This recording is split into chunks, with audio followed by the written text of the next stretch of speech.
আসসালামুয়ালাইকুম, hi there. আজ আপনাদেরকে তৈরি করে দেখাবো পাফ পেস্ট্রি ডো। এই ডো দিয়ে আপনারা চাইলে যে কোনো ধরনের পেটিস বা অন্য পেস্ট্রি জাতীয় রেসিপি তৈরি করতে পারবেন ঘরে বসেই। এর সংরক্ষণ পদ্ধতিও আজ আপনাদের সাথে শেয়ার করব। চলুন তাহলে ঝটপট আমরা এই ডোটা তৈরি করা দেখে নিই, আর এটা কিভাবে সংরক্ষণ করতে হয় তাও দেখে নেই। প্রথমে একটা বোলে আমি 2.5 কাপ পরিমাণ ময়দা নিয়ে নিচ্ছি ডো তৈরি করার জন্য।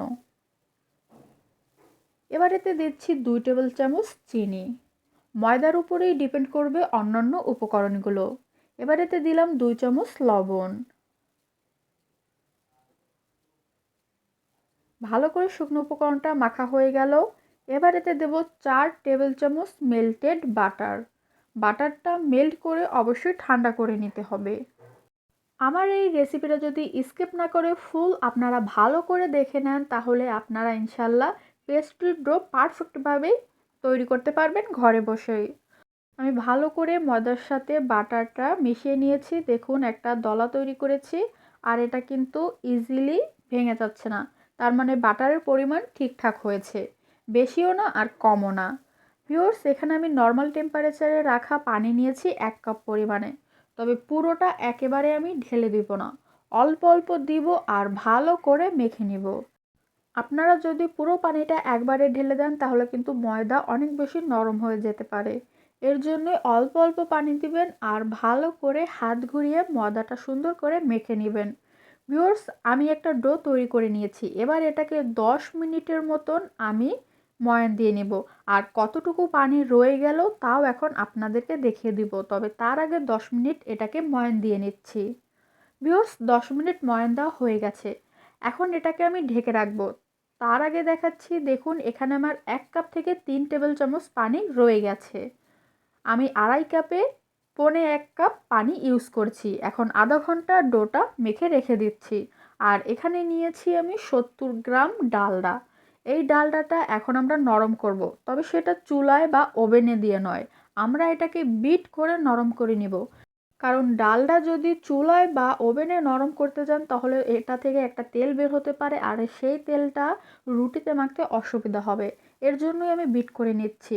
এখন এতে 2 টেবিল চামচ দিয়ে দিচ্ছি আমি নর্মাল টেম্পারেচারে রাখা বাটার। বাটারটা দিয়েও ভালো করে হাই স্পিডে আমি বিট করে নিচ্ছি। যখন দেখবেন এটা একদমই মেল্টেড হয়ে গেছে, তখন চারপাশ থেকে ভালোভাবে এটা এভাবে স্প্যাচুলা দিয়ে মধ্যখানে নিয়ে আসবেন। আবারও 1 মিনিটের জন্য এটাকে বিট করবেন যাতে কোনো পরিমাণে দানা না থাকে। ভিউয়ার্স, আমার বিট করা হয়ে গেছে, এক সাইডে আমি রেখে দিচ্ছি। আধা ঘন্টা হয়ে গেল। দেখুন আমাদের ডোটা আরেকটু সফট হয়েছে। এই ডোটা কিন্তু অনেক বেশি সফট না, আবার অনেক বেশি হার্ডও না। আমাদের নর্মাল রুটির ডো বা পরাটার ডো যেমন হয়ে থাকে এই ডোটাও কিন্তু সেই রকমই, শুধু এটাতে এক্সট্রা ডালডা আর বাটার ইউজ করা হয়। এখন আমি এটাকে একটা রুটির শেপে বেলে নেব। অবশ্যই সারফেসে একটু ময়দা ছিটিয়ে নেবেন, তারপর বড় একটা পাতলা রুটিতে এটা বেলে নিতে হবে। আমি আপনাদেরকে অবশ্যই দেখিয়ে দিব যে এটার পুরুত্ব কতটুকু রাখবেন। সুন্দর করে চারোপাশটা কিন্তু সমানভাবে বেলে নিতে হবে। দেখুন এর পুরুত্ব রাখতে হবে জাস্ট এতটুকু। এবার এটাতে আমরা বাটার আর ডালডাটা মেখে নিব। অনেকে আছে ডালডা দেওয়ার পরে উপরে কর্নফ্লাওয়ার বা ময়দা ছিটিয়ে দেয় যাতে পেস্ট্রির লেয়ারগুলো সুন্দর করে দেখা যায়। তবে আমার মনে হয় এক্সট্রা করে দেওয়ার কোনো প্রয়োজন নেই, কারণ ডালটার কারণেই এটাতে যেমন একটা লেয়ার তৈরি হবে, সেটা দেখতেই এমনিই ভালো লাগে আর সেটা স্পষ্টই দেখা যায়। তাই এক্সট্রা করে ময়দা আর কর্নফ্লাওয়ার দেওয়ার প্রয়োজন নেই। আমি ভালো করে ডালডাটা মেখে নিয়েছি। এখন এটাকে ফোল্ড করে নিচ্ছি চারপাশ দিয়ে।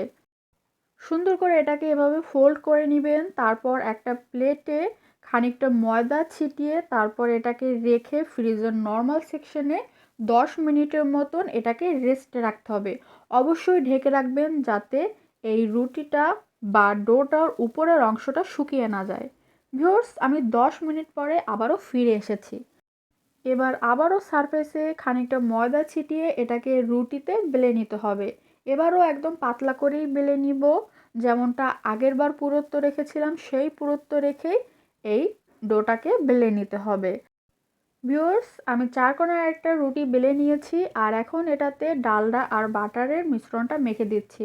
এই রেসিপিতে ডালডা কিন্তু একটা প্রয়োজনীয় উপকরণ, তাই ডালডাটা একদমই স্কিপ করা যাবে না, অবশ্যই ইউজ করতে হবে। তবে আপনারা চাইলে ডালডার সাথে বাটারটা নাও দিতে পারেন, তবে দিলে এর থেকে সুন্দর একটা ফ্লেভার আসে, খেতে ভালো লাগে। ডালডাটা ভালো করে মাখার পর এটা আমি ছোট থেকে বড় স্লাইস করে কেটে নিচ্ছি। মানে প্রথমের স্লাইসটা ছোট হবে, তারপর আস্তে আস্তে বড় বড় করে কেটে নিতে হবে। প্রথম স্লাইসটা এভাবে হাত দিয়ে মুড়িয়ে নেবেন, তারপর সেই স্লাইসটা পরের স্লাইস দিয়ে আবারও আপনারা ফোল্ড করে নেবেন। আপনারা দেখে নিন আমি কিভাবে কাজটা করে নিচ্ছি। একটা স্লাইস আর একটা স্লাইসে এভাবে মুড়িয়ে নিতে হবে। সব থেকে বড় স্লাইসটা সব শেষে মুড়িয়ে নেবেন। আস্তে আস্তে খুব সুন্দর করে এটাকে মুড়িয়ে নিতে হবে। তারপর সামনের আর পেছনের অংশটা হাত দিয়ে এভাবে টেনে টেনে সিল করে দিতে হবে, যাতে একটুকুও খোলা না থাকে। এভাবে মুড়িয়ে দিয়ে এটাকে কিন্তু আবারও ফ্রিজের নর্মাল সেকশনে আধা ঘন্টার জন্য রেস্টে রেখে দিতে হবে, যাতে ডালডাটা ভালো করে এটার সাথে সেট হতে পারে। সো ভিউয়ার্স, আবারও ডোটা তৈরি। এবার আমি আবারও সেম প্লেটে একটু ময়দা ছিটিয়ে দিয়ে এটাকে আধা ঘন্টা ফ্রিজের নর্মাল সেকশনে রেস্টে রেখে দিচ্ছি। ভিউয়ার্স, আধা ঘন্টা পর ফিরে আসলাম। এবারে আবারও একটু ময়দা ছিটিয়ে আমরা ডোটাকে বেলে নিব। তবে এখন অনেক বেশি পাতলা করব না, আবার অনেক বেশি বড়ও করব না। মিডিয়াম পুরুত্ব রেখে এবারে ডোটাকে 4 কোনা করে বেলে নিতে হবে। আমি যতক্ষণে বেলে নিচ্ছি আপনারা ততক্ষণে আমার চ্যানেলটা সাবস্ক্রাইব করে দিন, পাশে থাকা বেল আইকন অবশ্যই হিট করবেন। ভিউয়ার্স, দেখুন বেলা হয়ে গেছে। এখন 4 সাইডের অসম অংশগুলো স্কেল দিয়ে মেপে কেটে নিতে হবে। বেল আইকনটা কিন্তু হিট করতে ভুলবেন না। সাবস্ক্রাইব করার পর বেল আইকন হিট করলে আপলোড করা ভিডিওর নোটিফিকেশনগুলো সবার আগে আপনাদের কাছে পৌঁছে যায়। আর আমাদের ভিডিও প্রতিনিয়ত দেখতে অবশ্যই সাবস্ক্রাইব করে দিবেন। এখন আমি একটা মেজারমেন্ট টেপ দিয়ে বা ফিতা দিয়ে এটাকে মেপে কেটে নিচ্ছি। আমি 3.2 ইঞ্চি করে এটাকে কেটে নিচ্ছি। এবার এই মাপ অনুযায়ী আমি লম্বা করে এটাকে কেটে নিলাম, আর এই পাশ থেকে আমি 3 পয়েন্ট করে কেটে নিব। যে অংশটা একটু বেশি লম্বা সেই অংশটা আমি 3.2 ইঞ্চি করে কেটেছি, আর যেটা একটু ছোট ওটা 3 ইঞ্চি করে আমি কেটে নিচ্ছি। সো ভিউয়ার্স, আপনাদের শীটটা বা রুটিটা যতটা বড় হবে আপনারা স্কেল দিয়ে সেই অনুযায়ী কিন্তু সমান করে সবগুলো মেপে কেটে নেবেন। আমার শীটগুলো তৈরি, মানে পেস্ট্রির শীট একদমই রেডি। এবার এটাকে সংরক্ষণ কিভাবে করবেন সেটা দেখিয়ে দিচ্ছি। প্রথমে একটা কোনো বাটাতে একটা কাগজ বা প্লাস্টিকের একটা র্যাপার বিছিয়ে নেবেন। তারপরে তার উপর দিয়ে 2টা শীট দিয়ে তার উপরে আবারও একটা পলিথিন বা কোনো একটা র্যাপার বিছিয়ে তার উপরে আবারও 2টা শীট বসিয়ে দিবেন। এভাবে যদি মাঝখানে পলিথিনগুলো রাখেন তাহলে ইজিলি কিন্তু শীটগুলো তুলে ফেলতে পারবেন। আর ঢাকনা দিয়ে ডিপ ফ্রিজে রেখে মিনিমাম 5 থেকে 6 মাসের জন্য আপনারা এটাকে সংরক্ষণ করতে পারবেন। আর যখন খেতে ইচ্ছে করবে তখন অবশ্যই ফ্রিজ থেকে বের করে এগুলোকে নর্মাল টেম্পারেচারে নিয়ে এসে তারপরেই বেক করবেন। সো ভিউয়ার্স, আজ এই পর্যন্তই। Thank you so much full video দেখার জন্য। রেসিপি ভালো লাগলে অবশ্যই লাইক শেয়ার কমেন্ট করবেন। ইনশাল্লাহ নতুন রেসিপি নিয়ে দেখা হবে। আল্লাহ হাফেজ।